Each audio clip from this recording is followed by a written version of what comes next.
So let's dive into a wild story about how one tiny mistake in a spreadsheet way back in August 2025 somehow managed to spark a massive political firestorm across India.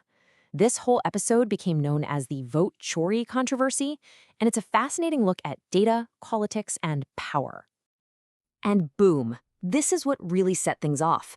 The whole thing just exploded with this one super powerful accusation from Congress leader Rahul Gandhi. He claimed that a mind-boggling 10 million, that's 1 crore, mystery voters had just appeared on the voting lists.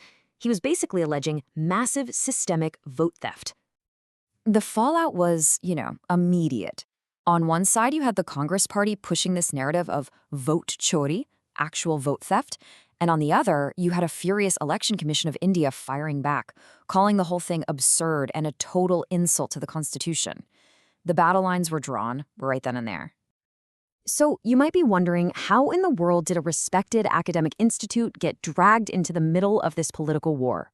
Well, it all kicked off with one single, flawed piece of data. This right here was the smoking gun, or at least it seemed like it. A researcher from a really well-respected institute, the Center for the Study of Developing Societies, or CSDS, shared some data that seemed to show an unbelievable 47% surge in voters in just 2 areas.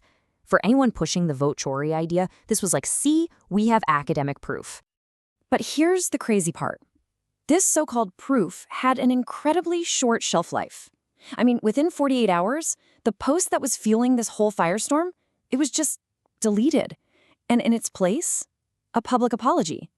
Just like that, poof, the smoking gun had vanished.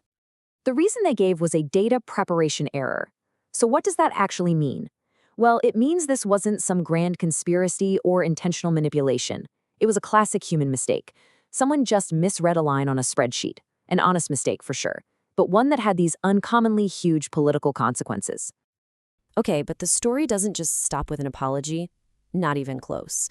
The mistake had already done its damage, and now the institution itself was about to face some serious heat. And this was a huge blow. A major government funding body, the ICSSR, sent a formal notice to CSDS, and listen to the language they used. Data manipulation. See, this ramped things up from a simple error to an accusation that threatened the credibility and the future funding of this really highly respected think tank. So naturally, this official scrutiny cracked open the door to a whole new line of questioning. With CSDS now under this microscope, critics started asking, hey, who exactly is funding all their work anyway? So where was the money coming from? Well, turns out CSDS gets some funding from the Indian government, but it also has a history of taking international grants, for example, from the US-based Ford Foundation. Now, this kind of mix is pretty standard in the world of research, but in this heated political climate, it quickly became a major flashpoint. And this is where the story peels back its final, most complicated layer.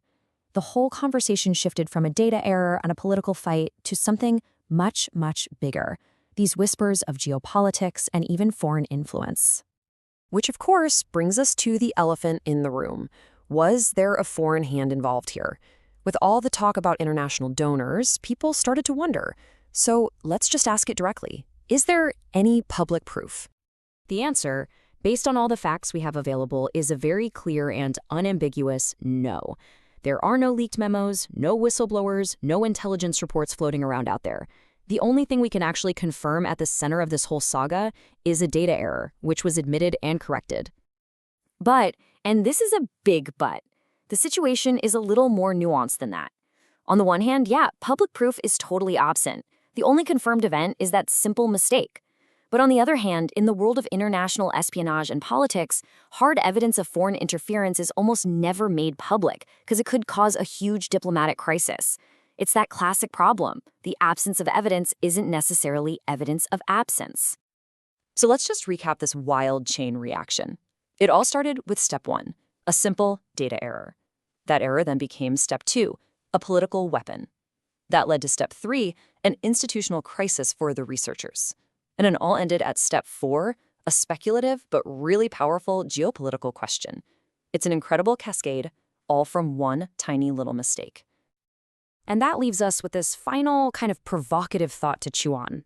While there's no public proof of any meddling in this case, the whole controversy really forces us to ask a tough question about how power and information work today.